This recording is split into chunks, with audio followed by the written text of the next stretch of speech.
I'm Billy Don Loper. I am from Seminary, Mississippi, about 25 miles north of here in Hattiesburg. I got my undergrad here, and I'm currently a second year grad student in history, and I'm also getting the certificate in public history as well. So the name of my exhibit is Madge Burney, Champion of the Lost Cause. Madge Burney was a local woman from Waynesboro, Mississippi, which isn't too far away from here in Hattiesburg, and she was a member of both the United Daughters of the Confederacy and the Children of the Confederacy, and both of those groups were really active not only in Hattiesburg, not only in Mississippi, but across the entire country. And they supported and sort of propagated these ideas of Confederate culture and white supremacy. And what made her really interesting is that she was not only an active segregationist and proponent of these white supremacist ideals, but she was also a middle-class Southern woman at the forefront of entering sort of political and community engagement, sort of entering the public sphere.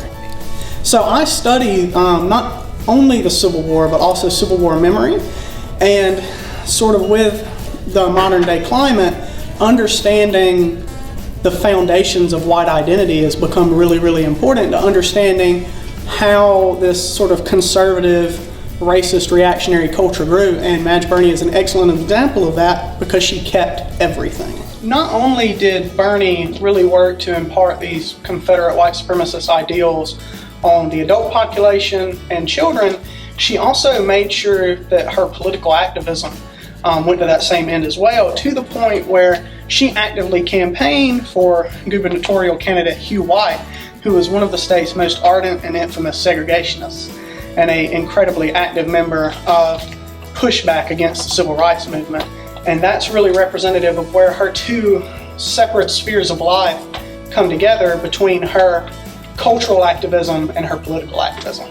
Hi, my name is Abigail Jordan. I'm from Macomb, Mississippi. I'm currently a junior here at Southern Miss, and I'm an English licensure major. My exhibit's name is Multiculturalism in Children's Books, a Problematic Past and a Hopeful Future. The exhibit features several picture books ranging from the early 1900s into the early 2000s, and the exhibit's purpose is to highlight minorities and to show how they were represented throughout this time frame, because there's an issue with diversity in children's books, and I wanted to create a dialogue about it. Well, I became interested in representation of minorities in children's books back when I was a senior in high school because I had to do a research project on it, and I realized how great underrepresentation is in every aspect of the industry. And so I wanted to do an in-depth look about with some of the titles that we had here in the decrement, and to see just what I could find. And so I hope that when people view the exhibit, they see some of the problematic messages and images that were portrayed to children, and think about what this could have done to them and how we could move forward from that in the future.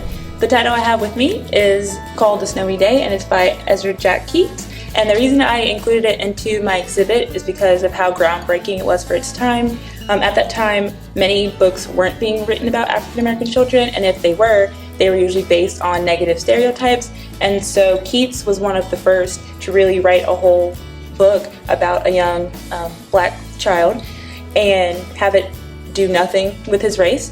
In the book, the main character, Peter, he is just experiencing his first snow day of the year, and it just chronicles his adventures outside playing in the snow.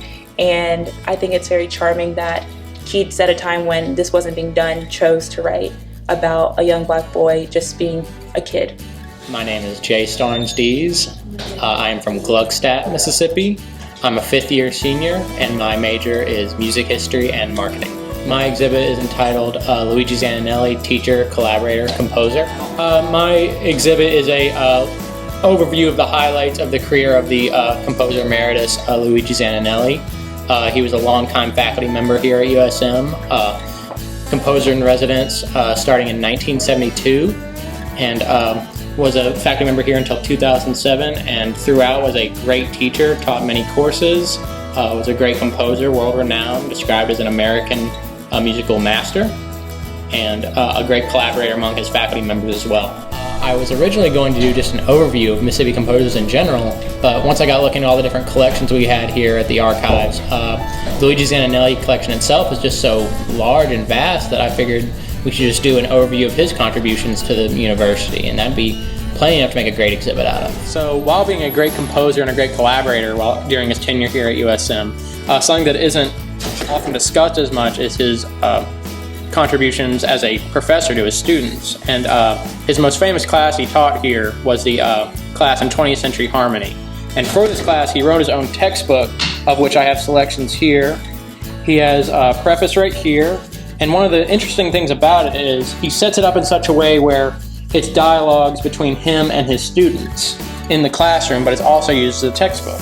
And then, per any usual textbook, we also have examples showing, rows and inversions and how we can retrograde and inversion those rows.